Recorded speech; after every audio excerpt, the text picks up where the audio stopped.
अत्यंत गंभीर अशा या विषयावरती आपल्याला आज संबोधित करायचं आहे आणि मला अत्यंत वेदना होत आहेत की महाराष्ट्राचं राजकारण इतक्या खालच्या पातळीवरती भारतीय जनता पक्षाने आणून ठेवलेलं आहे आणि आजची ही पत्रकार परिषद भारतीय जनता पक्षाच्या विकृत ध्रुवीकरणाच्या राजकारणासाठी कुठल्याही परिस्थितीमध्ये कुठल्याही स्तरावर जाण्याच्या राजकारणाला लोकांच्या समोर आणण्यासाठी आहे। भाजपचं किती मोठं षडयंत्र आहे ते षडयंत्र उघड पाडण्यासाठी आहे आणि सत्तेच्या राजकारणासाठी महानगरपालिकेच्या आणि स्थानिक स्वराज्य संस्थांच्या निवडणुका चालू आहेत आणि त्या राजकारणासाठी गोरगरिबांवरती अत्याचार करण्यापर्यंत भारतीय जनता पक्षाची मजल गेलेली आहे आणि किती मोठं षडयंत्र रचलेलं आहे ते षडयंत्र आपल्या माध्यमातून जनतेसमोर जाण्याची आवश्यकता आहे, मुंबईकरांसमोर जाण्याची आवश्यकता आहे आणि त्यामुळे ही पत्रकार परिषद भारतीय जनता पक्षाचं हे जे कुभांड आहे ते उघडं पाडण्यासाठी आहे। या कुभांडाचे जे शिल्पकार आहेत, या षडयंत्राचे शिल्पकार आहेत ते राज्याचे मंत्री मंगलप्रभात लोढा त्यांना उघडं पाडण्यासाठी आहे। आणि सगळ्यात महत्त्वाचं म्हणजे की आजच्या या पत्रकार परिषदेमध्ये भारतीय जनता पक्ष देश पातळीवरती रोहिंग्या बांगलादेशी म्हणून ज्या पद्धतीने बोंब मारतो ते रोहिंग्या बांगलादेशी कोण आहेत हे तुमच्या समोर आणण्यासाठी आहे। ही जी भयानक दाहकता आहे, सामाजिक संपूर्ण सलोखा दूषित करण्याचा जो प्रयत्न भारतीय जनता पक्षाचा आहे तो किती मोठ्या प्रमाणावरती व्यापक प्रमाणात चाललेला आहे हे जनतेसमोर जाणं आवश्यक आहे। मुंबईकर हे कदापि मान्य करण्यात असा आमचा ठाम विश्वास आहे आणि ज्या वेळेपासून मुंबई महानगरपालिकेची निवडणुकीचे वेध लागले तिथपासून भारतीय जनता पक्षानं हिंदू मुसलमान अशा पद्धतीचं ध्रुवीकरण व्हावं याकरता प्रयत्न सुरू केलेला आहे। आपल्याला माहिती असेल की कशा पद्धतीनं सुरुवातीलाच भीती व्यक्त करण्यात आली, मुंबईचे अध्यक्ष असतील भाजपचे किंवा इतर नेते, की मुंबईचा महापौर खान होऊ शकतो। ही मुंबई महानगरपालिकेची निवडणूक जी खऱ्या अर्थानं विकासाच्या मुद्द्यावर झाली पाहिजे किंवा ज्या पद्धतीनं स्थानिक लोकांच्या मुंबईकरांच्या ज्या समस्या आहेत, मुंबई हे आंतरराष्ट्रीय शहर म्हटलं जातं परंतु आंतरराष्ट्रीय शहराचा मागमूस देखील आपल्याला या मुंबई शहरामध्ये दिसत नाही। गटारापासून ते शौचालयापर्यंत इतकी प्रचंड मोठ्या समस्या आहेत, वाहतुकीच्या समस्या आहेत, या सगळ्या मुद्द्यांवरती चर्चा करण्याचे यांच्याकडे धारिष्ट नाही, हे घाबरतात आणि त्यामुळे निवडणुकीच्या आल्यानंतर हिंदू मुसलमानाचं राजकारण ज्या पद्धतीने चाललेलं आहे त्या पद्धतीने द्वेष निर्माण करण्याचं घाणेरडं राजकारण भाजपने सुरू केलेलं आहे। मालवणी येथे तिथे लोकप्रतिनिधी काँग्रेसचे अल्पसंख्याक समाजाचे आहेत म्हणून जाणीवपूर्वक लक्ष करण्याचा प्रयत्न चाललेला आहे आणि हे सगळं कुटील कारस्थान हे आजच्या या पत्रकार परिषदेमध्ये आपल्या समोर आम्ही आणणार आहोत। सगळ्या मुसलमानांना रोहिंग्या बांगलादेशी या पद्धतीची जी काही संज्ञा वापरली जाते ती इतकी संतापजनक आहे की या समुदायाला, मुस्लिम समुदायाला अशा पद्धतीचं नामकरण करायचं आणि बदनाम करायचं हे संपूर्ण कारस्थान गेल्या काही दिवसापासून, काही वर्षांपासून आपण पाहतो आहोत आणि हे जे कुभांड आहे ध्रुवीकरणासाठी केलेलं याच्यामध्ये खऱ्या अर्थानं जसं मगाशी मी सांगितलं याच्यामध्ये मंगलप्रभात लोढा हे या षडयंत्राचे जनक आहेत। त्यांना कळलं की आता मुंबईची महानगरपालिकेची निवडणूक आली, आता आपल्याला अशा पद्धतीचा विवाद तयार करायचा, भारतीय जनता पक्षाच्या त्या मुख्यालयामध्ये तशा तऱ्हेचं चित्र निर्माण केलं असेल आणि त्यांनी जाणीवपूर्वक रोहिंग्या आणि बांगलादेशी अशा पद्धतीचा विवाद तयार करण्यासाठी मालवणीच्या जिथं सर्व समाज राहतात, सर्व भाषिक राहतात, आज आमच्या समोर त्या ठिकाणी तुम्ही जर पाहिलं तर मराठी बांधव आलेले आहेत, दलित बांधव आलेले आहेत, उत्तर भारतीय आहेत, त्याचबरोबर दक्षिण भारतीय देखील तिकडे राहत आहेत। हे सगळे प्रतिनिधी तिकडे राहत आहेत। ज्या परिसराच्या वरती ही कारवाई, तोडक कारवाईचं षडयंत्र रचलं गेलं त्याला गावदेवी परिसर म्हणतात। गावदेवीचं प्रचंड मोठं मंदिर त्या ठिकाणी, फार पुरातन काळाचं मंदिर तिथे आहे आणि ते सगळे प्रतिनिधी या ठिकाणी आम्ही आणलेले आहेत। पहिली गोष्ट अशी की गेले महिनाभर या मंगलप्रभात लोढांनी तिथं त्या ठिकाणी मालवणीला मुंबईकरांच्या समोर ध्रुवीकरणाच्या उद्देशासाठी त्या ठिकाणी घेऊन ही केस स्टडी दाखवण्याचा प्रयत्न केला। जनता दरबार घेतला होता, पहिल्या जनता दरबारला कोणी प्रतिसाद दिला नाही, हा मुद्दा चाला नाही तिथे अनधिकृत बांधकाम आहे का नाही आहे या संदर्भातला। मग त्यांना कळलं की आता ह्याच्याबद्दल आपल्याला पुढे करता येत नाही म्हणून आता तो जनता दरबार कॅन्सल केला, नंतर दुसरा जनता दरबार घेतला आणि तिथे भारतीय जनता पक्षाचे पदाधिकारी आणून बसवले आणि भारतीय जनता पक्षाच्या पदाधिकाऱ्यांकडूनच त्या ठिकाणी तक्रार नोंदवली। आता हा भारतीय जनता पक्षाचा पदाधिकारी कोण आहे तर या 6 महिन्यामध्ये भारतीय जनता पक्षाच्याच या महायुती सरकारमध्ये ज्याच्यावरती पॉस्कोचे खंडणीचे गुन्हे दाखल झालेले आहेत अशा व्यक्तीला तिथे तक्रारदार म्हणून नोंदवला आहे. आणि 4-5 वेळा बैठका घेतल्या गेल्या, अधिकाऱ्यांना बोलवलं गेलं. आता हे कौशल्य विकास मंत्री आहेत, हे पूर्ण पालकमंत्री देखील नाही, सहपालकमंत्री आहेत. यांना कुठल्या त्या ठिकाणी अधिकारानं ती तोडक कारवाईची ह्या आदेश ते अधिकाऱ्यांना देऊ शकतात? कुठल्या अधिकारानं देऊ शकतात? याचं उत्तर त्यांनी दिलं पाहिजे. तिथे बैठका घेते, महसूल खात्याचे मंत्री आहेत का? आणि दुर्दैवानं सांगावं असं वाटतं की इतक्या गंभीर पद्धतीचा असा तऱ्हेचा हा जो काही कारभार चाललेला आहे की तोडक कारवाईसाठी अधिकाऱ्यांनी जे आदेश काढले त्याच्यामध्ये मंगलप्रभात लोढा यांचं नाव पूर्णपणे त्या ठिकाणी आहे. प्रत्येक आदेशामध्ये हे आमच्याकडे आदेश आहेत त्यांचे, मंगलप्रभात लोढांच्या सूचनेनुसार, मंगलप्रभात लोढांच्या आदेशानुसार. म्हणजे तोडक कारवाई जर करायची असेल तर ही मंत्र्याच्या आदेशानं होते का अधिकाऱ्यांनी ती निरपेक्ष पद्धतीने पार पाडली पाहिजे? म्हणजे ह्याचा अर्थच असा आहे की सातत्यानं तुम्हाला ते तोडायचं होतं आणि ते तोडायचं हे संपूर्ण देश पातळीवर तुमचा जो अजेंडा चाललाय त्याच अनुषंगानं मालवणीला तुम्ही तिकडे लक्ष करतात आणि त्या मालवणीमधल्या या लोकांना एका तुमच्या आदेशानं घराबाहेर काढलं, रस्त्यावर आणलं. आणि त्यामुळे ही जी सगळी जी कारवाई होती ती खऱ्या अर्थानं पाहायचं झालं तर त्याची पद्धती, एक तर मंत्र्याने आदेश दिले, मंत्र्याने आदेश देण्याचं काही काम नाही, त्यांचा तो विभागही नाही. त्यामुळे जाणीवपूर्वक पूर्वग्रह दूषित आणि राजकीय स्वरूपाचे हे आदेश होते, हे निश्चित होतं. अभियान जे पोलीस अभियानाचं 300 राखीव फोर्स असते त्यांना त्यांनी पत्र लिहिलं, त्यांनी दिलं नाही, त्यांनी त्या ठिकाणी संरक्षण दिलं नाही. म्हणून आजूबाजूच्या सगळ्या पोलिसांवरती दबाव आणून तिथे 10 लोक पोलीस वेगवेगळ्या पोलीस स्टेशनची आणली गेली आणि तिथं त्या तोडक कारवाईला मूर्त स्वरूप देण्याचा प्रयत्न केला गेला. म्हणजे पोलीस प्रशासनावरती देखील कशा पद्धतीचा दबाव आणला होता हे दिसतंय. आता ही प्रक्रिया कायदेशीर पद्धतीनं, निरपेक्ष पद्धतीनं, निष्पक्षपणे सर्वोच्च न्यायालयाच्या गाईडलाईननुसार, मार्गदर्शक तत्वानुसार झाली पाहिजे, पण ती झालेली नाही. इथं कोणालाही वैयक्तिक नोटिसा दिल्या गेलेल्या नाही, जाहीर नोटीस लावली गेली. जाहीर नोटीस लावली, लोकांना स्वतःची कागदपत्र त्या ठिकाणी देण्यासाठी संधी देण्यात आलेली नाही. आज ते सगळेजण सांगतील आपल्याला. आणि तात्काळ तोडक कारवाई करण्यात आली. ही 3 वेळा 3 तारीख, 4 तारीख, 11, 12 तारीख ही तोडक कारवाई चालली. आणि रोहिंग्या बांगलादेशींचा तोडक कारवाईशी संबंध काय हा प्रश्न आम्ही विचारतो. त्या मंगलप्रभात लोढांना कदाचित ज्ञान नसेल, या भारतीय जनता पक्षाचे मुंबईचं नेतृत्व अज्ञानी असेल. हे सरकार चालतंय कसं?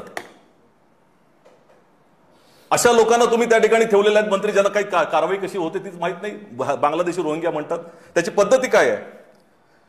जर तुम्हाला हद्दपार करायची असेल, डिपोर्टेशन करायचं असेल तर त्या संदर्भामध्ये फॉरेनर ऍक्ट आहे आणि त्याचबरोबर foreigners regional registration office FRRO हे टप्पे असतात त्याचे. तुम्हाला स्थानिक पोलीस स्टेशन त्या ठिकाणी तपासणीसाठी बोलवतं, तुम्हाला कागदपत्र त्या ठिकाणी दाखवण्याची संधी दिली जाते आणि त्यानंतर हे जर कागदपत्र पडताळणी केल्यानंतर नागरिकत्वाबद्दल शंका आली तर ती FRRO ला पाठवली जाते. हे जे foreigners registration regional registration office आहे तिथे पाठवली जाते आणि व्यक्तीला स्वतःचं स्पष्टीकरण देण्याची संधी देणं हे बंधनकारक आहे त्यामध्ये. आणि मग ह्याचा आदेश हद्दपार करायचा की नाही, डिपोर्टेशन करायचा आदेश हे FRRO त्या ठिकाणी घेतो. त्याचा जो काय अधिकार आहे तो ह्या लोकांच्याकडे नाही आहे. आणि त्यामुळे ही जी काही घर पाडण्याची प्रक्रिया ही अत्यंत बेकायदेशीर तर आहे, अमानवीय आहे आणि त्याचा याच्याशी संबंध जोडणं हे बेकायदेशीर आहे. हे त्या लोढांना माहिती आहे का? हा मुद्दा त्या ठिकाणी येतो. आणि सगळ्यात महत्वाचं म्हणजे आम्ही हा प्रश्न विचारतो आपल्या माध्यमातून की FRRO ला कुठलं प्रकरण तुम्ही दिलंय तिथलं एक तरी प्रकरण दाखवा. एखाद्या तरी व्यक्तीचं नाव तुम्ही दिलंय का हा बांगलादेशी आहे म्हणून, आणि तुम्हाला तो अधिकारही नाहीये. अरे तुम्ही तोडण कारवाई करताना तिथे कागदपत्र विचारत नाही, FRRO कडे कागदपत्र द्यावी लागतात, त्याला संधी द्यावी लागते. हे कोण आहेत बांगलादेशी? आज हे बांगलादेशी आणि तुम्हाला दाखवतोय आम्ही रोहिंग्या कोण आहेत ते. त्यामुळे हा जो सगळा प्रचार आहे तो अत्यंत गंभीर आहे. आणि या लोढांना आम्हाला प्रश्न विचारायचा आहे, त्या आम्हीच जे साठम आहेत त्यांना, अरे बांगलादेशी रोहिंगा करता, गेले 11 वर्ष तुमचं सरकार आहे, त्या गृह मंत्रालयाकडे बॉर्डर सिक्युरिटी फोर्स आहे, येतात कसे, आतमध्ये कसे आले तुम्ही, ह्याचं उत्तर तुम्ही दिलं पाहिजे ना. कोणी थांबवलंय तुम्हाला त्यांना काढायला? काँग्रेसच्या कालावधीमध्ये 10 वर्षामध्ये 87,000 बांगलादेशींना आम्ही परत पाठवलं होतं. तुमच्या या जवळपास 2014 पासून ते आतापर्यंत 4,000 लोकांना देखील तुम्ही पाठवलेलं नाही. ही तुमची वस्तुस्थिती आहे. तुम्हाला बांगलादेशी आणि रोहिंग्याबद्दल प्रेम तुम्हाला आहे, इथल्या लोकांना नाही आहे. आणि त्यामुळे ही सगळी अत्यंत गंभीर बाब अशी आहे की ज्या पद्धतीनं केवळ मुस्लिम तिथं अवैध रहिवासी असं दाखवलं गेलं, आज तिथं हिंदू समाजाचे लोक आलेत आमच्या बरोबर, दलित समाजाचे आहेत, उत्तर भारतीय आहेत, गरीब आहेत, त्यांचं घर तुम्ही पाहिलं असाल रस्त्यावर आणले एका दिवसामध्ये. आणि त्यामुळे हे जे निर्दयी आणि मानवी मूल्यांना काळीमा फासणारं कृत्य केवळ सत्तेसाठी, निवडणुकांच्या राजकारणासाठी इतक्या खालच्या पातळीचं कसं केलं जाऊ शकतं? आणि मुंबईकर जो जाता येता लोकांना मदत करणारा मुंबईकर आहे, सहृदय आहे, पूर्ण देशामध्ये मुंबईकरांचं रूप वेगळं आहे, हे असं क्रूर नाहीये. आणि त्यामुळे हे लोढा जे आहेत त्यांना आम्ही आता नावं वाचून दाखवत आहोत. कोण आहे ती मंडळी? ही बांगलादेशी आणि रोहिंग्या जी मंडळी आहेत, तुम्हाला यांची नावं आम्ही सांगतो. गंगा नियंद्र भालेराव आहेत ना इथे, लक्ष्मीराज दिवाकर, रीता सिंग, संगीता भारत झरे, नम्रता साळवे, गायत्री राजाराम जयस्वाल, जयस्वाल कुठे ताई? हे बघा जयस्वाल, मंजू देवी हरिंद्र खुशवाहा, शोभा देवी सोहालाल खरवार, पेरिया स्वामी पापा हरजन, राजू सिंग, पृथ्वीराज माने इथे बसलेले आहेत. ज्या ठिकाणी तोडक कारवाई झाली तिथे यांचा कारखाना आहे अनेक वर्षापासूनचा. रवी चौधरी, राजाराम जयस्वाल, बिंदुलाल शर्मा, सुनील शंकर चव्हाण, हे रोहिंग्या आहेत. हे सरकार गरीब विरोधी आहे, गरीब विरोधी. इतकं भयानक निर्दयी सरकार कसं असू शकतं? एका दिवसामध्ये तुम्ही लोकांची घरं उद्ध्वस्त केलीत आणि त्यांना रस्त्यावर आणलं. कशासाठी? महानगरपालिकेच्या सत्तेसाठी. आणि हे जे काही चाललंय हे काही हिंदू धर्माला मान्य आहे का? हा अमानुषपणा हिंदू धर्मात नाही आहे. हे कुठलं हिंदुत्व दाखवताय तुम्ही? हे हिंदुत्व त्या हिंदू धर्माला बदनाम करणारं तुमचं त्या ठिकाणी हिंदुत्व आहे. हिंदू धर्म असं सांगत नाही. वसुदैव कुटुंबकम म्हणणारा हिंदू धर्म आहे. आणि हे लोढा म्हणजे खऱ्या अर्थानं पाहायचं झालं तर शालेय अभ्यासक्रमामध्ये धडा होता इंग्रजांच्या बद्दल की व्यापारी म्हणून आले आणि राज्यकर्ते बनले. हे आता त्याचं दुसरं रूप आहे. हे व्यापारी म्हणून आलेले लोढा आता राज्यकर्ते बनलेले आहेत. आणि खऱ्या अर्थानं आयुष्यभर जो माणूस व्यावसायिक बिल्डर राहिला त्याला संवेदना लोकांच्या कळणार कशा? गोरगरिबांच्या संवेदना कळणार कशा? काय त्यांची एक एक नावं बघा, त्यांची अनेक सगळे श्रीमंतासाठी जे प्रकल्प, काय Lodha world towers, Lodha Altamount, Pallava city, Lodha अमारा, लोढा पार्क, लोढा बेलाजिओ, लोढा बेलेव्ह्यू, लोढा डिविनो, लोढा विस्टा, लोढा स्टर्लिंग, लोढा वूड, सगळीकडे लोढा लोढा लोढा लोढा लोढा. गरिबांसाठी एक सामाजिक काम काय केलंय तुम्ही? गरिबांची घरं त्या ठिकाणी कशा तऱ्हेने बसवतात ते माहिती तरी आहे का तुम्हाला? ह्याची जाणीव असण्याची आवश्यकता आहे. आणि या व्यापारी व्यक्तीला संवेदना नाहीये तसं आमचं ठाम म्हणणं आहे. ज्या पद्धतीनं मालवणीमध्ये, तुम्ही एक लक्षात घ्या, हेच मालवणी आहे, त्या मालवणीमध्ये बृहन्मुंबई महानगरपालिकेतर्फे एकमेव संपूर्ण मुंबईमध्ये जनावरांसाठी कोंडवाडा होता. एकमेव पूर्ण बीएमसीनं त्या मालवणीमध्ये एकच जनावरांसाठी, कुठलेही जनावर आले तर त्यांना खाण्यासाठी तिथे तुम्ही तो बंदीवाडा ठेवला जातो.